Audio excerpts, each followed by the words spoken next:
And welcome everybody to the Huddle, KGUT9's weekly streaming sports talk show. I'm Jason Barr, joined as always by Pat Parris. Pat, good afternoon. Good afternoon. We are going to bring in our special guest this week, but first we're going to start with our Huddle poll question, and that has to do with the Arizona men's basketball schedule for this coming season. They're going to play 3 of the 4 Final Four teams, including the national championship next year, plus UCLA. Your thoughts? A, bring it on, or B, that's too much too soon. Pat and I are going to talk about that, and you can vote on X or on our website, KGUT9.com.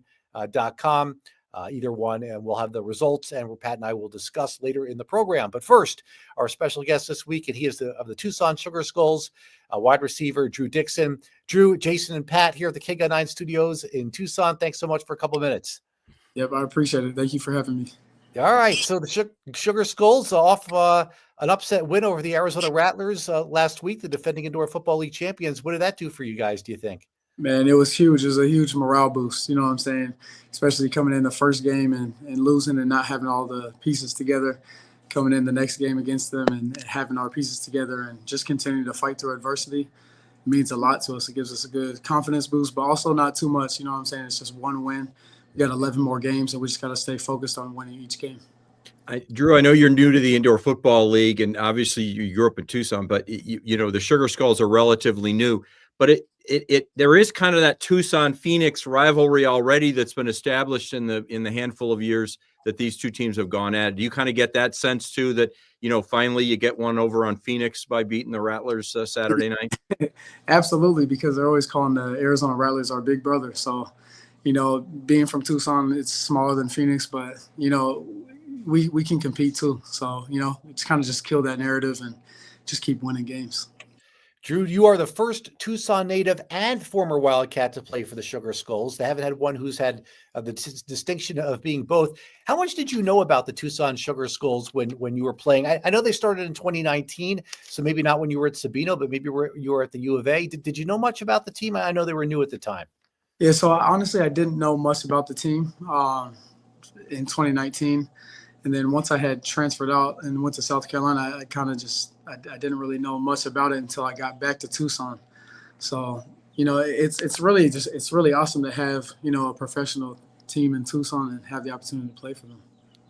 Yeah, and I suppose, the dream never dies, right? Your ultimate goal is to step up even further in professional football, but this is professional football and it could be a stepping stone for you. Absolutely. Yeah, like that. Just like you said, that is a dream. So, just being able to play professional ball and in my hometown and have my family around me and help me and believe in me and support me, it's like, yeah, I definitely want to use this as a stepping stone to get to the next level. You mentioned South Carolina. You went to Limestone where you had over 1,000-yard receiving. There's been a couple players, I believe, who have made it to the NFL out of Limestone, but not really a heavily recruited area, I would say, for, teams going into the NFL draft and then being an unrestricted free agent afterwards. What was your experience like there? Man, it was great. I had a great opportunity to be mentored and coached by Mike Fury and Jericho Cotchery, two NFL vets. Yeah. So, just being able to perfect my craft and become a better man, learn from those guys. Like it was really a great opportunity for me to just be in a smaller city, smaller school, and really just perfect my craft. So, I really appreciate Coach Fury and Coach Cotchery. But you did have a rookie mini camp with the Packers and the Lions. How competitive is that to try to make a team as an undrafted free agent? Man, it's so competitive. You know what I'm saying? It's like, you're coming in and competing against guys drafted in the first round and, even just being drafted within the rounds. And so, it's like you already got to have a chip on your shoulder coming in. Like, I'm undrafted already. I'm kind of underlooked, but you just gotta at the end of the day, it's just competing. But it's the highest level, and it's good to know that you can do it. You got hooked up eventually with Billy Back and the Sugar Skulls. Tell me about that. Why you even consider that after you get a shot in the NFL? Why consider the Indoor Football League? Man, so after minicamp and stuff, I was looking more towards going to the UFL. And when Coach Billy Back had reached out, I'm in Tucson. We have an 18-month-old son now, so he was probably like 9 months at the time. And, she was pregnant with another one. So it's kind of like, okay, if I can have an opportunity to just play football right now and use that to get more film and continue to perfect my craft I thought it was an opportunity to just continue to grow as a player and just continue to develop. And, just the hope is and the dream is that using this and honing in on my skills, it'll help me be even more prepared when I get another opportunity at a higher league. And you mentioned your family. Where did you meet a young lady from New Zealand? Was that at Limestone, or did she come here to Tucson? Where did you meet? Leilani, I believe is her name. Where did you meet her? Yeah, so I met Leilani at Limestone in South Carolina. She was playing volleyball. So, yep, she had came from New Zealand, and she played at a small school in Florida, and then she transferred to Limestone a year before I got there, and then she finished her degree when I was there. Yeah, that's terrific. And now you make Tucson your home again, and you have this football opportunity. We talked before we came on the air here about the difference between that outdoor game and the indoor game, and just it's not something you can just step into and immediately game one you're going to be full speed and you get it. It's just a different game indoors, isn't it? Absolutely. So, just even at the wide receiver position and having a high motion 10 yards behind the line of scrimmage before the snap, it's like there's so many different little tools that you can use and you put in your toolbox to, just benefit your, give you a better opportunity on the field. And having Jorge Reyna as our quarterback now, as a vet, that's tremendously helped me so much because he just gives me little keys and shows me on film how to run certain routes and stuff. So, it's totally different, but it's a great opportunity to learn a new game. Jason Barr, Pat Parris, joined by Tucson Sugar Skulls wide receiver Drew Dixon, played for Sabino High School and University of Arizona for a little bit before Limestone College. I was at practice today, and we're doing a story on Tariq Bracy, defensive back from Notre Dame. You're wide receiver. He's defensive back. I didn't see you too. Maybe I left practice a little early. If you went up against him at all, I don't think practice was padded today, but have you gone up against him in practice, and what's that been like? Yeah, no, Tariq Bracy, he's a great player. It's so good to have a solid player like that on defense that you can trust. And going against him in practice, he's a great athlete, so it just makes me better and it makes him better. But, he's a great dude. He's a great player, and I'm glad that he's on our team. Do you guys talk about the dream, that next level? Is that something you guys sit around and say, we got to do this, we got to do that, or I'm not giving up on the dream? How does that work in the locker room or out on the field? Man, so, it's kind of almost like no need to say, with some, because we're still pretty fresh out of college. So, everybody's kind of chasing that dream. But, the focus is really to stay focused on our present time and do what we have to do in this league. Because at the end of the day, to get to the next league, we got to dominate this league, to even get some looks like that. So, just staying focused is continue to perfect our craft, compete in practice, make each other better, and dominate this league. You think about when you were recruited to U of A football, I believe it was by the Rich Rodriguez staff initially. Just think about how much this football program has happened to it or since that time.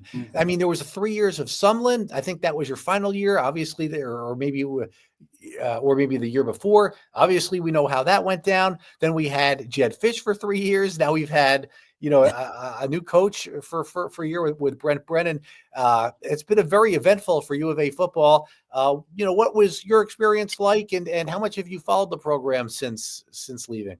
And yeah, so Rich Rod, with that whole scandal, that was sad for Arizona to lose a good coach like that and a good man. But when someone came in, there was high hopes, and we know how those 3 seasons went. We went 9-20, so that was real tough. We had some great athletes on the team, but, we just couldn't put it together. But no matter what, I learned lessons. I grew as a man and a player. So, I'll always be grateful for Arizona for what it did for me. And then, even just following the program, it's my hometown. I grew up being a fan of the Wildcats and wanted to play for them. So, just seeing how much the culture has changed and, how much influence these coaches have had to change the program. I was so happy for the players that were there. Man, that's a great experience to see a culture change so much with different coaches. And then even just transitioning to the Big 12, man, what a great opportunity for Arizona to, get on the map like that. And then we got T-Mac getting drafted in the first round. That's awesome for Arizona. I'm happy. Yeah, it sure is. And once a Wildcat, always a Wildcat, right? You're going to follow him no matter what. Yeah, absolutely. Yeah. Tell me, let's go back to the game Saturday night real quick. I want to ask you about, you get down by 2 touchdowns in the first half. You come back and you're in it again at halftime. you come out and you get down by 15 points in the third quarter, yet you guys battled all the way back. How do you, with a team that only had one win to that point, what was that like to kind of stay together and not let the heads sink down and say, oh, well, we're going to lose to the Rattlers again?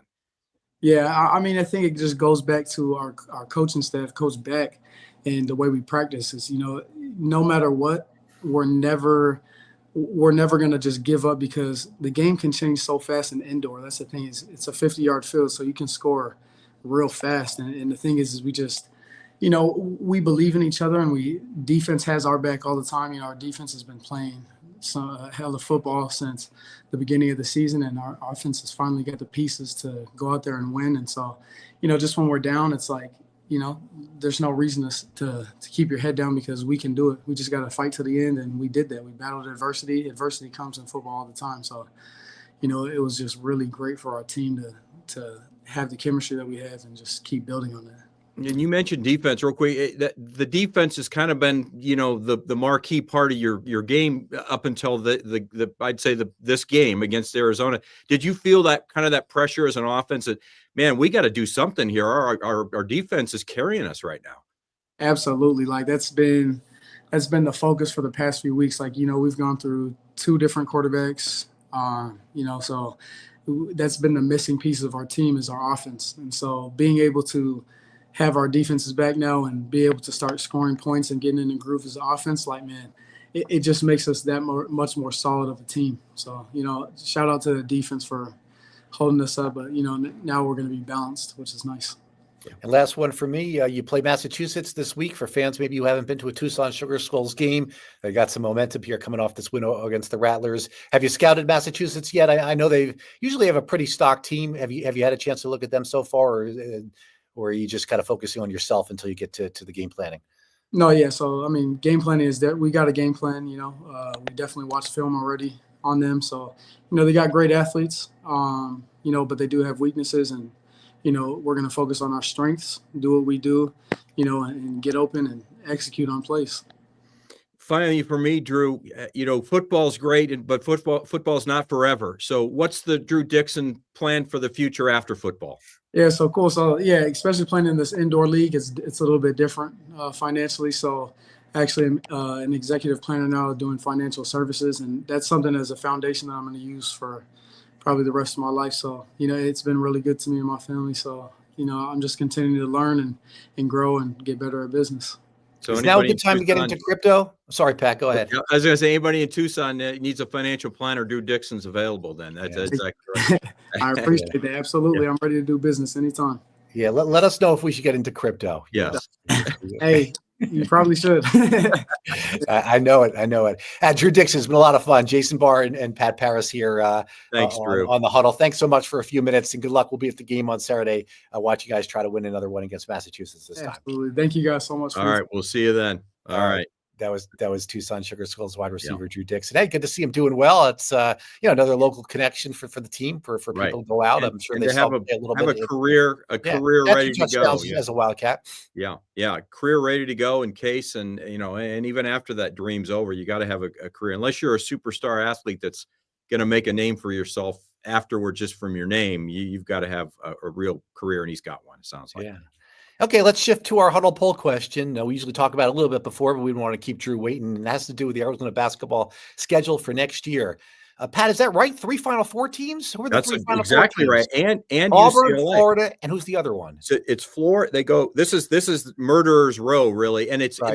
There's 9 games in the non-conference schedule in November, December. And Houston, of course, the Big 12 conference. Yeah. Yeah. Of those 9, there's 5. In that 9-game non-conference schedule. It goes Florida, UCLA, at UConn, versus Auburn here, and then at Alabama.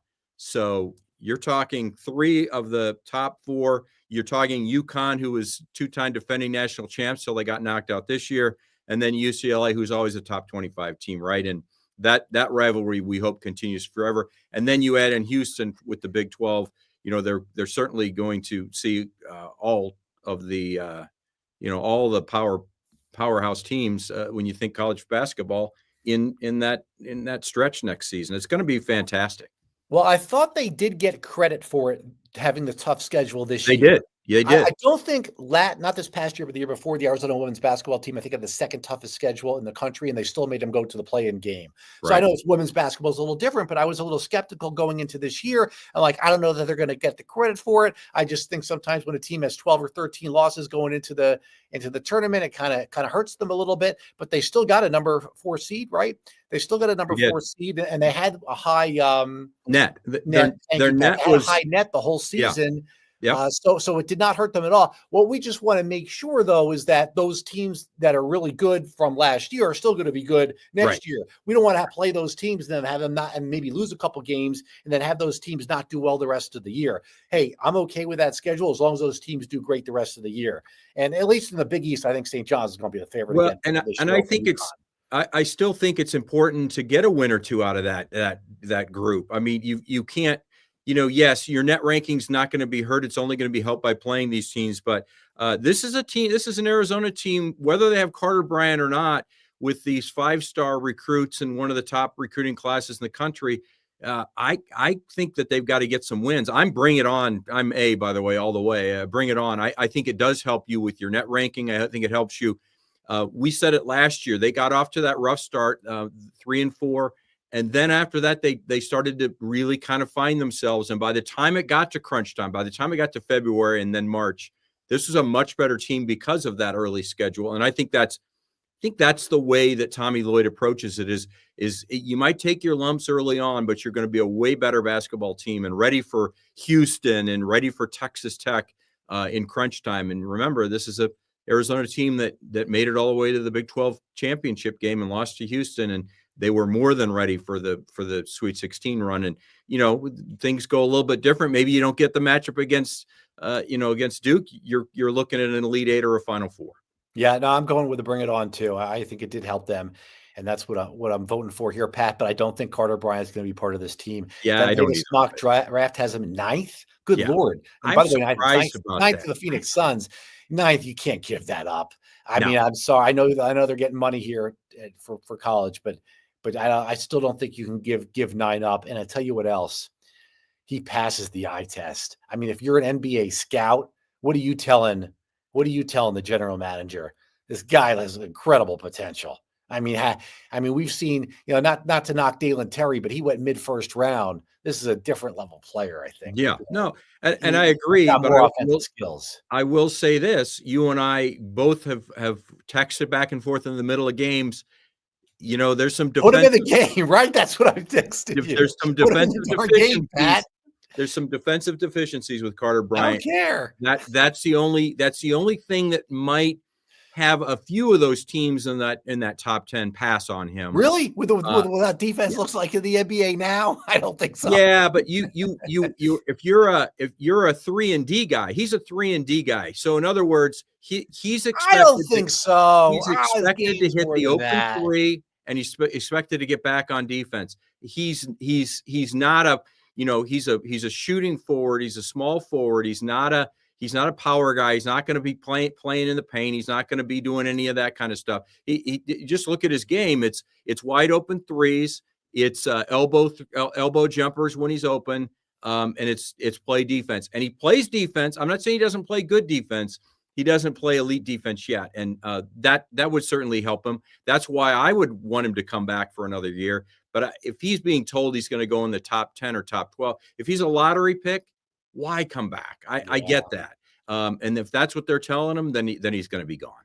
Yeah, I understand that. He'll be at the combine. Jaden Bradley is not one of the 75 players going to the combine. So, I'm pretty sure he'll be back and is just wanting some information. So look, they'll be okay without him. You can't have your cake and eat it too. And we've got Braden Burries and Koa Pete coming.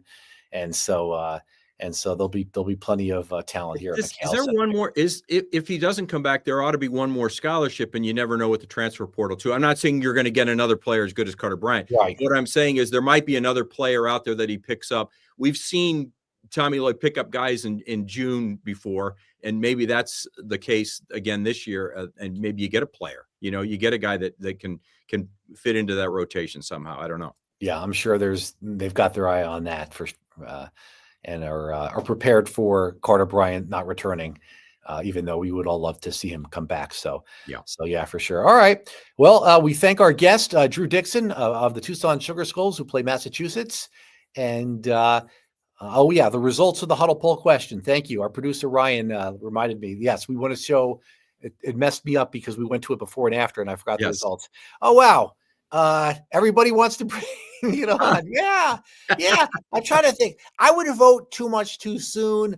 Maybe if you had a really young team that you wanted to get some confidence. Correct. I don't think these 2-star freshmen coming in, and don't forget there's Bryce James too. I don't think they're lacking for confidence.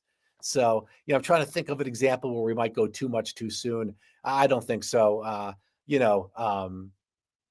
But there'd be a scenario. Well, Pat, when would you vote too much too soon? What would you make? I don't know. Maybe the year after the Tommy Lloyd's first season, when we really didn't know what the second year was going to be like under Tommy Lloyd because of all the, or even what the first year would be like. Remember, we thought it was going to be like a 21-12 year. Yeah. But we should have known better. But in the second year, you take those 3 guys who got were all drafted in the NBA, and they were the core of the team, and all of a sudden you're like, well, what's it going to be like? And turns out that it doesn't matter who Tommy Lloyd has; he's going to get him to the Sweet 16 more than likely. So, I think it's bring it on. I think you're right. If it were a younger team, we didn't have high hopes, but I think we have. Even without Carter Bryant, we have some certain expectations built into this team and think that they can be even better next year than they were this year. So we'll see. All right. This has been the Huddle. We're going to, full transparency here to our viewers. We do 40 of these a year. So, we say we'll see you next Tuesday. We'll take a few Tuesdays off in the summer, just because when it gets slower, we want to be here for the Arizona basketball and football season so we can talk about every single game. Football game and kind of dissect it, and then the basketball games and all that. So we don't like to miss Tuesdays during the football and basketball season, but so we'll take a few Tuesdays off here in the summer as we do 40 of these in the 52 weeks. So full transparency there to everybody. All right, for Pat Parris, I'm Jason Barr. This has been the Huddle, KGUT 9's weekly streaming sports talk show. We'll see you next time.